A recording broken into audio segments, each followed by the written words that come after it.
Do you think you know the story of 20th century weapons? If I asked you right now, which country made the most accurate, most reliable, most beautiful, and technically perfect rifles in the world during the interwar period, what would you say? Most people would answer without thinking: Germany. They would remember the legendary Mauser Company, the factories in Oberndorf, German meticulousness, and engineering genius. That is the answer you will find in any history book or Hollywood movie, and that answer is completely wrong. Let me tell you a secret that only the most sophisticated and wealthy gun collectors know, the ones who meet in private clubs in Texas or at closed auctions in London. Take the famous German Karabiner 98K made in 1940, the rifle the Wehrmacht marched across half of Europe with, in one hand, and a rifle made at the same time in the Santa Fe neighborhood of Mexico City in the other. Ask an independent metallurgist to choose the better one. He will pick the Mexican rifle without any hesitation. It sounds like complete heresy, right? How could a country the world saw as agrarian, a country that had just emerged from 10 years of chaos and bloodshed in its revolution, beat the great German industrial machine at its own game? But facts are the most stubborn things in the world. In the 1930s, while Europe was panicking and preparing for another slaughter, sacrificing quality for quantity, Mexico turned the production of weapons into a high art. This story is not just about steel and wood. It is the story of the Mexican Mauser, a rifle that was too good for this cruel world. It is the story of how our engineers took the best German design, took it apart down to the last screw, and perfected it so much that it became unreachable even for its original creators in Germany. And as always in our history, it is the story of how we reached the top only to forget about it for decades. To really understand the scale of this achievement, we need to go back a little and feel the fear that was in the air in Mexico at the beginning of the century. Mexico always loved the Mauser system. Already under the eternal president Porfirio Diaz, our army bought thousands of 1895 and then 1902 models. We paid with gold for German steel because it was the best. But in this love, there was a fatal problem. We were dependent. We were buyers, not creators. When the revolution broke out in 1910, this dependence became a noose around the nation's neck. Government troops, Villistas, Zapatistas, constitutionalists, everyone desperately needed weapons, and there were none. Blockades, embargoes, no spare parts. Soldiers ran across battlefields trying to find a bolt from one rifle to put on another. We learned a cruel lesson. A nation's sovereignty rests on the tip of a bayonet. If you cannot make your own rifle from start to finish, you cannot defend your land, your oil, or your children. You will always have to ask foreigners for permission to shoot. So when the smoke of the Civil War cleared, the new government made a decision that would forever change the industrial landscape of the country. We will no longer humbly beg others to sell us weapons. We will build a national arms factory in Mexico City. But the ambitions were much bigger than simply building an assembly workshop. The generals and engineers decided it should not be just a factory.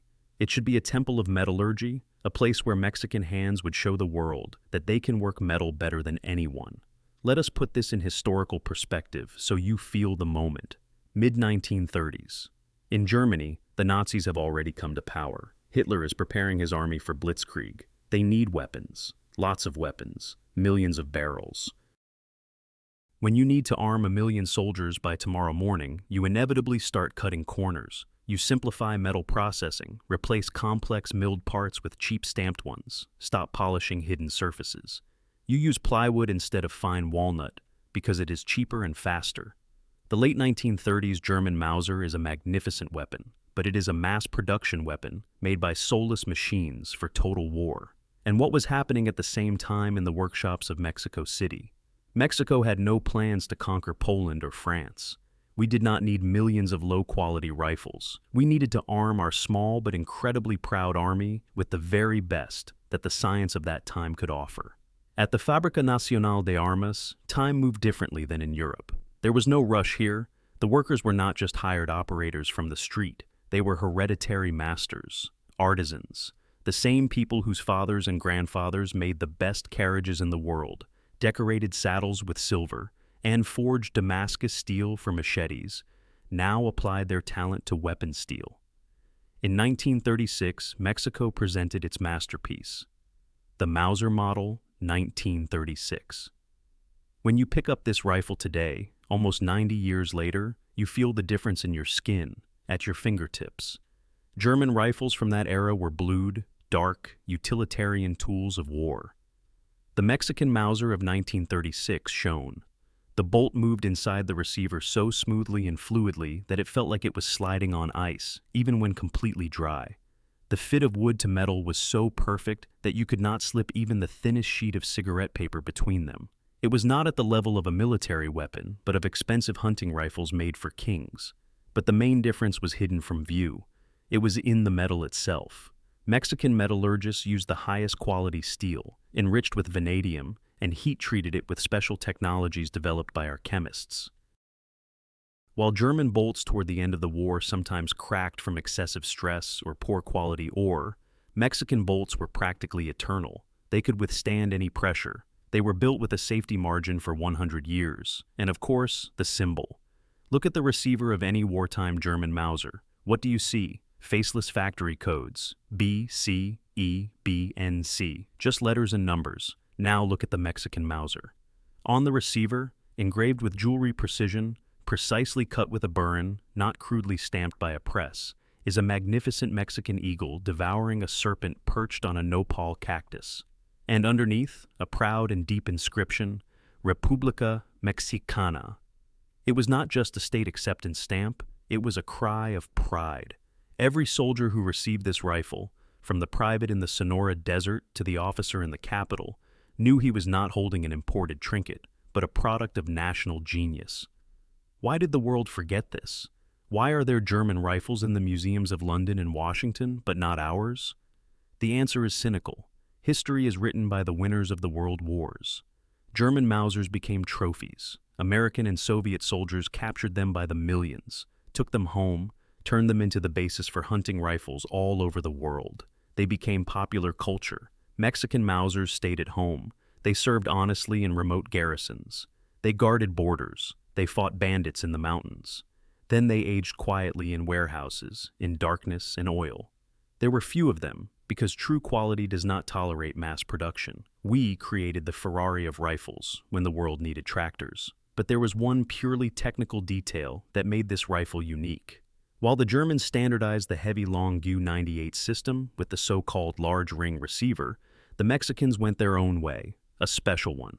We took an earlier, more elegant design as a base and perfected the small ring system. What does this mean for the soldier? It means our rifle was lighter, slimmer, faster to handle, and better balanced than its German counterpart. It was not created for the mud of the trenches in Flanders, but for the Mexican, for the man who needs to walk up the steep slopes of the Sierra Madre, push through the dense jungle of Chiapas, and survive under the blazing sun.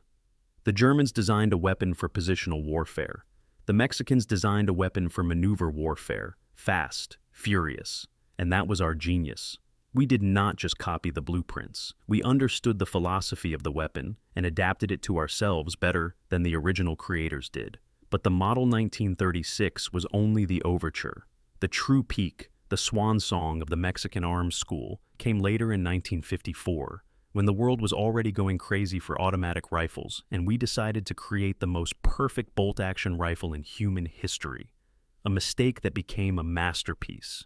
To really understand why the Mexican Mauser became a legend whispered about in gun forums, it is not enough to look at it from the outside. You have to look inside the barrel. We must talk about the caliber, because that is where the magic begins. Everyone knows the classic German 8mm Mauser cartridge. It is a powerful, rough, uncompromising cartridge that kicks the shooter's shoulder like an angry mule. It was created for the European plains, to pierce, break bones, and kill with cruel efficiency without worrying about the soldier's comfort. But Mexico, in its infinite wisdom, chose another path. We chose the .30-06 Springfield caliber, historically a Spanish caliber, but it found its true spiritual home in Mexico. Why is this so important? Because it is a sniper's cartridge, a cartridge for the intellectual, not for cannon fodder. It has a phenomenally flat trajectory. This means the bullet flies straighter and farther than the heavy German projectile, which quickly loses height. The recoil of our cartridge was smooth and elegant, allowing the shooter to keep the target in sight after firing and immediately make a second, faster and more precise shot. Remember Ernest Hemingway or the legendary elephant hunter Karamojo Bell? They idolized this caliber. Bell dropped more than 1,000 elephants with it, shooting with jeweler's precision into the brain. It was the choice of professionals, and the engineers at the Fábrica Nacional de Armas understood ballistics better than the generals in faraway Berlin. Did they know that in the mountains of the Sierra Madre or in the canyons of Chihuahua, it is more important to hit a squirrel in the eye from 500 meters than to create a wall of fire that leaves the soldier with a sore shoulder for a week? The barrels for Mexican Mausers were made with fanatical, almost religious quality control. The rifling inside the barrel was geometrically perfect. While German factories by 1944, under Allied bombing, were already producing blatant scrap where the bullet danced in the bore, the 1936 Mexican barrel gave groupings that modern expensive sniper rifles would envy today. Now let us disassemble the mechanics. The steel heart of the rifle, the bolt group. Here lies the main engineering triumph of Mexico. Collectors call this system the Mexican small ring, and it is a unique hybrid that the Germans never dared to mass produce. We took the incredible lightness and elegance of the early models, such as the Mauser 1893, and crossed it with the indestructible robustness of the legendary Model 98 Bolt. The Germans considered this impossible or an unnecessary complication. For them, there was only the standard GU 98, a big, heavy, excessive piece of iron. Mexican masters managed to make the receiver smaller in diameter, lightening the weapon by almost half a kilogram. And any infantry soldier will tell you that on a long march that half kilogram turns into a ton. But at the same time, we kept a strength capable of withstanding the monstrous pressure of modern powders. How did we achieve this? The answer again brings us back to metallurgy. German steel was good, that is undeniable, but the Mexican steel in these rifles was exceptional. We added alloying elements, experimented with heat treatment, and achieved a metal structure that rang like a bell. Pay attention to the bolt of the Model 1936. It has a peculiarity that shooters love, but amateurs rarely notice. The bolt handle was bent downward and slightly flattened to fit perfectly and anatomically in the hand, and not catch on equipment or a rider's saddle. In German First World War rifles, the handle stuck straight out to the side like a stick, forcing the soldier to make an extra unnatural movement. We were thinking about human ergonomics 50 years before that word became fashionable in industrial design. Another detail that completely reveals the Mexican school is the cocking system. In our rifles, it was perfected with the so-called cock-on-open system. The striker was cocked when the bolt was opened, but with such oily smoothness that the shooter never lost the sight picture. This required hand polishing of the locking lugs and guides. In 1930s Germany, hand polishing of hidden surfaces was an unacceptable luxury, a waste of time. In Mexico, it was a standard of honor. Every worker in the Mexico City factory put his reputation on the line with every rifle he assembled. If the rifle felt rough, it was a personal shame for the master, which could only be washed away by redoing the entire rifle. And of course, we cannot ignore the wood. The rifle stock is what connects the cold metal to the soldier's warm body. Toward the end of the war, the Germans, cornered by resource shortages, switched to plywood, the so-called laminated wood. It was cheap glued layers of inexpensive wood impregnated with caustic resins. It was durable and cheap, but ugly and heavy. Mexican Mausers were dressed like aristocrats, with selected walnut or hard tropical woods harvested in the south of the country. This wood was dried for years in special chambers, so it would not warp from jungle humidity or desert dryness. The inletting of metal into wood was done by hand with chisels to a hair's precision. This ensured the ideal bedding, a tight fit of the receiver to the stock. Recoil vibration was evenly dampened by the wood, which directly affected impact accuracy. In 1936, Mexico created not just a weapon, but an instrument that was an organic extension of the soldier's hand. Compare this with the Japanese Arisaka of the same era, reliable but crude like a club, or the Soviet Mosin, simple and effective, but requiring the strength of a blacksmith's hammer blow to open the bolt after firing. In its context, the Mexican Mauser looked and felt like a surgeon's scalpel. But here the most painful and logical question arises. If we had the best, most perfect weapon of its class, why did Mexico not become a world military power? Why did we not dictate terms? The problem was scale and philosophy. The factory in Mexico City could produce thousands of top-class rifles per year. Germany produced millions of medium-class rifles. The United States produced millions. Quality lost to quantity. It is the eternal and recurring tragedy of Mexican industry. We know how to make unique, handcrafted things. We know how to be unmatched master artisans. But we never knew how, or were never allowed, to scale that mastery to the level of a global empire. We created a hand-assembled Ferrari among rifles when the world needed cheap, dirty tractors that could be repaired with a sledgehammer in the field. And by the 1950s, this noble philosophy of quality above all played a cruel joke on us. The world changed at dizzying speed. The era of automatic fire arrived. Mikhail Kalashnikov had already given the world his AK-47. The Belgians made the FN-FAL. And what did Mexico do? Instead of urgently developing its own automatic rifle, our engineers, intoxicated by the success of the Model 1936, decided to make another Mauser, the best, the most perfect, the most accurate in the history of the universe. Thus was born the Model 1954 carbine, a rifle that was absolutely perfect in every way, except for one small fact. It became obsolete on the day of its birth, exactly 10 years too late. It became the swan song of our independent arms school, the last desperate breath of the classical era before we surrendered and began buying foreign licenses without thinking. And about this masterpiece that arrived too late for its war, about this tragic mistake that cost us technological freedom, we must speak next, because it is precisely in the stock of the Model 1954 that the code of our defeat is encrypted, year 1954. Let us pause for a second and look at the calendar. In the Soviet Union, Mikhail Kalashnikov has already been giving the world his AK-47 for 7 years. Simple stamped steel, rough assembly, but monstrous firepower. A Soviet soldier can fire 600 rounds per minute.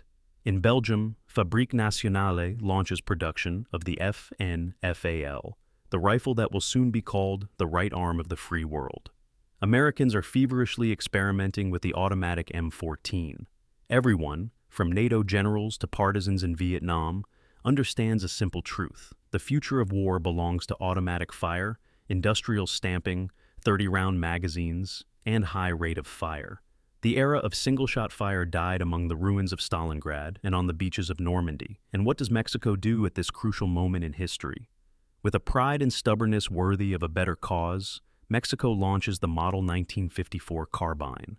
It was a bolt-action rifle with a 5-round magazine, manual reloading after each shot. From the point of view of global military strategy, it looked like complete madness. It was the equivalent of going into battle with a magnificently forged samurai sword against a machine gun nest. But from the point of view of pure engineering, it was beautiful. It was the swan song of the old school, the last breath of an era when weapons were made by men, not robots. The Model 1954 gathered half a century of experience from Mexican gunsmiths. The engineers at the Mexico City factory took the proven Model 1936 Mauser system and adapted it to the powerful American .30-06 Springfield cartridge. Why? Because after the Second World War, the United States had billions of these cartridges left over, and it was a pragmatic decision.